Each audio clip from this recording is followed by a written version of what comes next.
नमस्कार दोस्तों, हमारे YouTube चैनल में आपका स्वागत है। कैसे हैं आप? आई होप बढ़िया होंगे, मस्त होंगे। तो दोस्तों, आज जो वीडियो लेके आए हैं वो SATA SSD के ऊपर लेके आए हैं, क्योंकि आजकल जो डेस्कटॉप और जो लैपटॉप होते हैं उसमें SSD का यूज़ होता है, चाहे वो SATA हो चाहे NVMe SSD हो।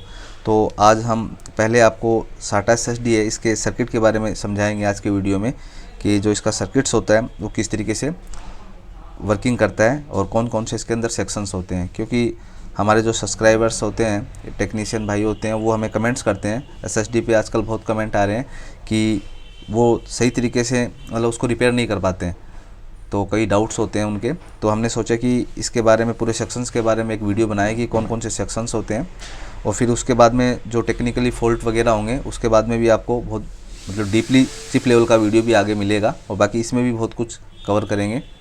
और बाकी अभी तक सब्सक्राइब हमारे चैनल को आपने नहीं किया है तो सब्सक्राइब ज़रूर कर दीजिए और लाइक शेयर भी ज़रूर कर दीजिए।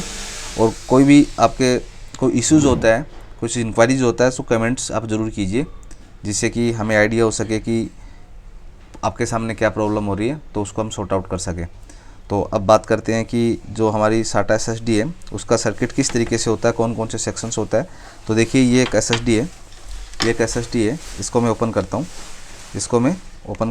ओपन करने के लिए क्या होता है, इसमें लॉक्स होते हैं, कोई स्क्रू वगैरह नहीं होते हैं, क्योंकि सभी चीज़ मैं बताने की कोशिश करूँगा बेसिक लेवल की भी, जिससे कि नॉर्मल जो यूजर्स वगैरह हैं वो भी इस चीज़ को समझ सके और अपनी SSD रिपेयर कर सके। ठीक है, तो यहाँ पे देखिए, ये इस तरीके से कवर होता है। सर्किट जो काम का होता है हमारे लिए यही होता है, चाहे कोई भी कंपनीज़ का हो, मोस्टली इसी तरीके का सर्किट होता है। ठीक है, बाकी ये कवर है, इस पर कंपनीज़ का नाम और जो भी इसके सीरियल नंबर वगैरह होते हैं।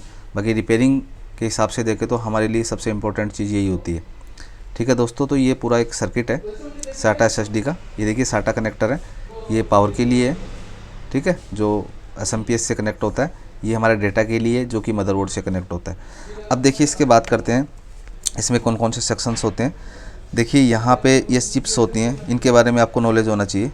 ठीक है, इसके बारे में आपको नॉलेज होना चाहिए। अब देखिए, पहले जो मैं यहाँ पे एक ब्लॉक डायग्राम बना रखा है, इस ब्लॉक डायग्राम के बारे में बात करते हैं। ये क्या है, ये SATA मतलब कनेक्टर वगैरह के बारे में बताया कि SATA से डेटा आता है, और एक होता है जो पावर कनेक्टर होता है, तो 5 वोल्टेज का यूज़ होता है। वैसे 5 और 12 होता है, वो यहाँ पे यूज में लिया जाता है। इसके अंदर जो SMPS से कनेक्टर आता है उसमें येलो में 12 और रेड में 5 वोल्टेज आते हैं, ब्लैक में ग्राउंड होते हैं। तो हमारा क्या है, रेड और येलो कनेक्ट होता है यहाँ से पावर का, लेकिन येलो वाला जो 12 वोल्टेज का वो इसके अंदर यूज में नहीं लिया जाता है, इसमें केवल 5 वोल्टेज का यूज़ होता है। ठीक है, तो और 5 वोल्टेज के बाद में क्या होता है कि और सप्लाई बनती है। वो कौन कौन सी सप्लाई बनेगी वो आगे वीडियो में बात करते हैं। ठीक है, तो ये SATA डेटा जो कंट्रोलर IC के पास जाता है, कंट्रोलर चिप होती है। कंट्रोलर के बाद में क्या होता है कि ये 2-3 चिप होती हैं। ये हमारी स्टोरेज के हिसाब से क्या होती है, ये NAND फ्लैश IC होती है। जैसे स्टोरेज बढ़ती है तो ये चिप की संख्या भी बढ़ जाती है।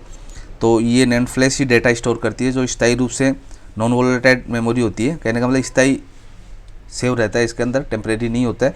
तो इस चिप के अंदर ही डेटा स्टोर होता है, जिसको NAND फ्लैश हम बोलते हैं। और बाकी एक कंट्रोलर चिप होती है, जो कि SATA से या जो PC से डेटा आएगा उसको कंट्रोल करता है। NAND जो IC है उसमें सेव करता है, तो दोनों के बीच में मध्यस्थता करता है। इसके अलावा क्या होता है, एक DRAM चिप होती है जो टेम्परेरी डेटा को स्टोर करती है। तो वो क्या होता है कि आजकल तो जो हमारी कंट्रोलर चिप है उसी के अंदर आने लग गई है, जो हाई स्पीड की SSD आती है। और बाकी पहले क्या होता था, DRAM की चिप अलग से भी होती थी। ठीक है, और ये क्रिस्टल होता है, जिसका बहुत इंपॉर्टेंट रोल होता है, जो कंट्रोलर से कनेक्ट होता है।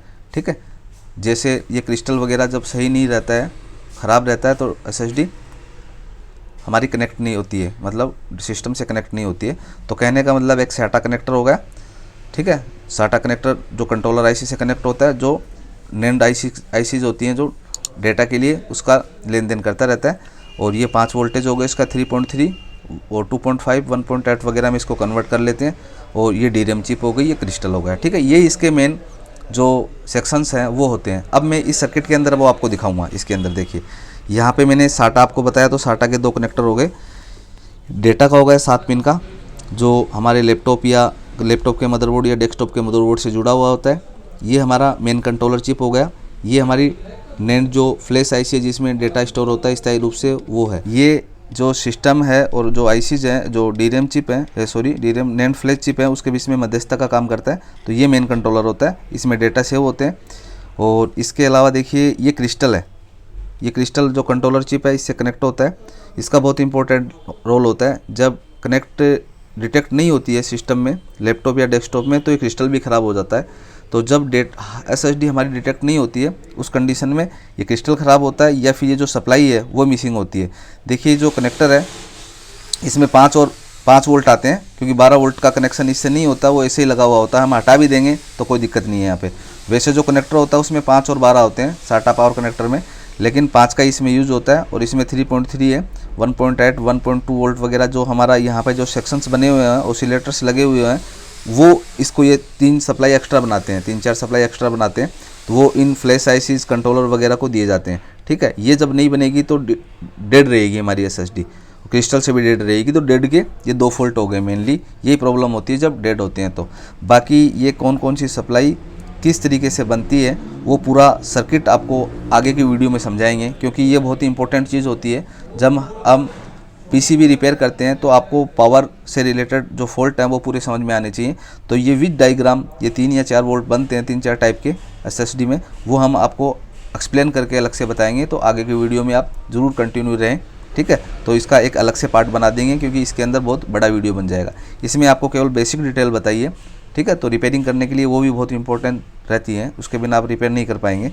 तो आप ये क्रिस्टल समझ गए हैं, कंट्रोलर समझ गए हैं, ये NAND फ्लैश समझ गए हैं। एक देखिए इसमें DRAM चिप मैंने आपको बताया, DRAM चिप मतलब रैम होती है, एक तरीके से डायनेमिक रैम होती है।